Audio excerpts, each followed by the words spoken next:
Hello student, पिछले दिन हम लोग अलैंगिक जनन में विखंडन द्वारा जनन या बाई बाइनरी फिशन का अध्ययन किए। आज हम लोग उसी कड़ी में आगे अंतः बीजाणु द्वारा अलैंगिक जनन कैसे होता है या बाई इंडोस्पोर द्वारा अलैंगिक जनन कैसे होता है, इसके बारे में अध्ययन करें। अंतःबीजाणु का निर्माण बैक्टीरिया में प्रतिकूल परिस्थितियों में होता है।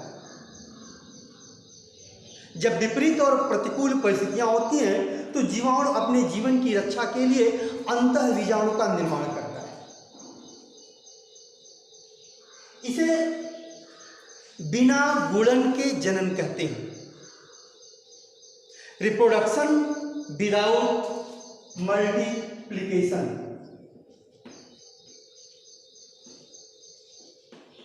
रिप्रोडक्शन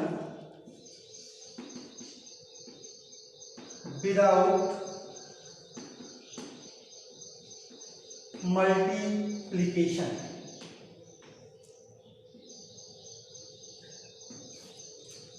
बिना गुणन के जनन मतलब संख्या में वृद्धि न हो और जनन हो, यह है रिप्रोडक्शन विदाउट मल्टीप्लिकेशन। अंतःबीजाणु अवस्था अत्यधिक प्रतिरोधी अवस्था होती है और इस अवस्था में अंतःबीजाणु के ऊपर उच्च ताप का, किसी रसायन का, विकिरण का मतलब रेडिएशन का और एंटीबायोटिक्स का कोई प्रभाव नहीं पड़ता है। अंतःबीजाणु का निर्माण मुख्य रूप से बैसिलस और क्लास्ट्रीडियम प्रकार के जीवाणुओं में पाया जाता है। बैसिलस और क्लास्ट्रीडियम प्रकार के जीवाणु की जातियों में अंतःबीजाणु का निर्माण होता है, इंडोस्पोर का निर्माण होता है। अब इंडोस्पोर की संरचना क्या होती है? यह कई स्तरीय संरचना होती है। इसके मध्य में साइटोप्लाज्म पाया जाता है, कोशिका द्रव्य पाया जाता है, जिसके चारों तरफ एक पतली झिल्ली का आवरण होता है जिसे कोर मेम्ब्रेन या सेल मेम्ब्रेन कहते हैं। कोर मेम्ब्रेन या सेल मेम्ब्रेन कहते हैं, प्लाज्मा झिल्ली कहते हैं। और कोर मेम्ब्रेन के बाहर की तरफ एक और आवरण होता है जिसे कोर वाल कहते हैं या कोर भित्ति कहते हैं। कोर भित्ति के बाद जो सब लेयर होती है, जो झिल्ली होती है, उसको इनर कोट लेयर कहते हैं। Inner coat layer. Inner coat layer और सेल इनर कोट लेयर और कोर वाल के बीच में कार्टेक्स पाया जाता है।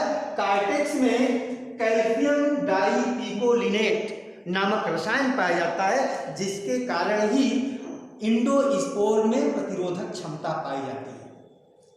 मतलब कार्टेक्स में कैल्शियम डाइपिकोलिनेट नामक रसायन पाया जाता है जो इसकी प्रतिरोधकता को बढ़ा देता है, बढ़ाता है।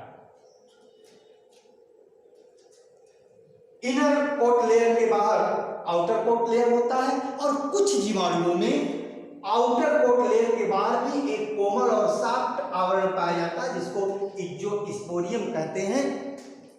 जब प्रतिकूल परिस्थितियां समाप्त हो जाती हैं, अनुकूल परिस्थितियां आती हैं, तो ये बीजाणुचोल फट जाता है और जीवाणु इसमें से बाहर निकलता है।